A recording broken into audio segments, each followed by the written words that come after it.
L'autre grand titre de l'actualité nous emmène sur l'île de la Réunion où le cyclone Garance a provoqué la mort de 3 personnes, dont une emportée par une coulée de boue.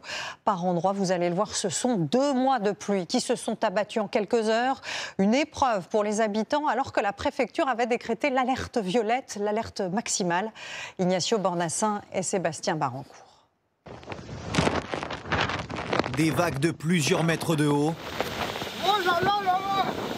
formées par des vents à plus de 230 km/h, ont transformé les rues de Saint-Denis en torrent. Oh putain! Il y a une voiture dans la ravine! Au milieu de ce chaos, l'une de nos équipes a assisté à un sauvetage au plus fort de la tempête. Leur voiture est freinée par une maison qui vient tout juste de s'effondrer. Ces agents municipaux en jaune prêtent secours à une femme et sa fillette de 4 ans. En l'espace de quelques secondes, le toit de notre maison s'est envolé, on n'a plus rien, on a tout perdu. Je suis enceinte, j'ai peur pour la vie de mes enfants. Heureusement que vous êtes venus parce que je ne sais pas dans quelques heures comment ça aurait pu se passer. Un sauvetage qui a eu lieu dans la plaine des Palmistes, au centre de la Réunion. Les vidéos partagées par les habitants montrent la puissance des vents. Bon bah là ça commence à bien souffler là, on voit bien. Tous les habitants de l'île ont reçu l'ordre de se confiner. Mais le cyclone est si puissant que l'eau monte à très grande vitesse. La rivière finit même par traverser la maison de cette femme. À l'intérieur de ce refuge, cette famille vient d'affronter le cyclone pendant 30 minutes, exténuée. Leur maison a été soufflée. Le toit, le canne, ça là, ben, l'arracher. Mais tu tenir bout de main, comment pour tenir, mais en fait, tu ne sais plus à rien. Ce soir, la préfecture a annoncé que les vents les plus violents se sont éloignés de l'île. Mais la Réunion reste en alerte rouge. Les habitants doivent rester confinés au moins jusqu'à demain. Et vous venez de l'entendre, la situation reste toujours très dangereuse. Les habitants sont donc confinés jusqu'à demain. Seuls les secours sont autorisés à sortir pour parer au plus pressé. Une découverte très progressive, encore des dégâts dont témoignent aussi nos correspondantes sur place, Kylian Prévost, Inès Vic et Maëlys Sérissi. Le cyclone est passé, mais la pluie continue de tomber sans discontinuer.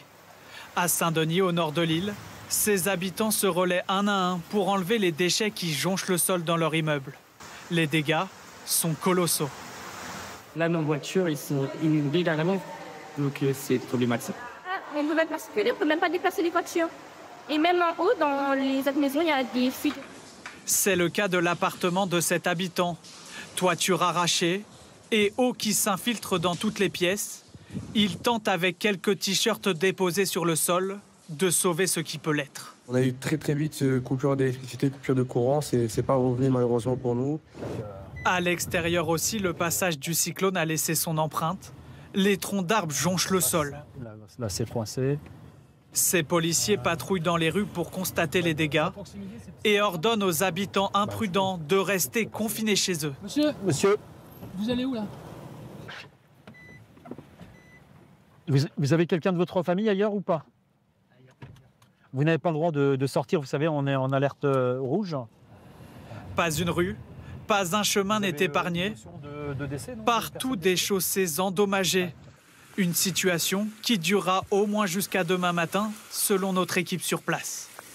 Vous avez ici l'exemple de ce à quoi ressemble la majorité des routes de la Réunion ce soir. Un peu partout, des branches d'arbres et même des arbres complètement déracinés barrent le chemin. Et puis, il y a aussi ces importantes inondations. Regardez où encore arrive l'eau au-dessus de notre cheville.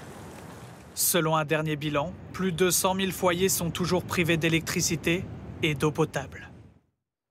Bonsoir Evelyne. Bonsoir Anne-Claire. Alors on s'en souvient très bien, dans cette zone de l'océan Indien, on a connu le cyclone Chido il y a 2 mois et demi. Aujourd'hui, celui de l'île de la Réunion. Est-ce qu'il va falloir qu'on s'habitue à une multiplication de ces phénomènes à l'avenir ? Alors déjà, avec le cyclone qui avait touché Mayotte, les vents avaient soufflé à plus de 220 km/h. Alors ce que disent les scientifiques, c'est qu'on ne s'attend pas forcément à une augmentation du nombre de cyclones, mais à une augmentation de leur intensité. Pourquoi ? Pour qu'un cyclone se forme, il faut que la température de la mer soit de 26 degrés sur une profondeur de 60 mètres. Or, avec le réchauffement climatique, les océans se réchauffent eux aussi. Et plus la température de la mer est élevée, plus il y a d'évaporation. Donc c'est un véritable réservoir d'humidité pour les cyclones. Il alimente les cyclones avec des pluies de plus en plus intenses. Et puis autre phénomène avec le réchauffement de la température des mers, c'est que désormais des cyclones pourraient bien se former à des latitudes de plus en plus nord.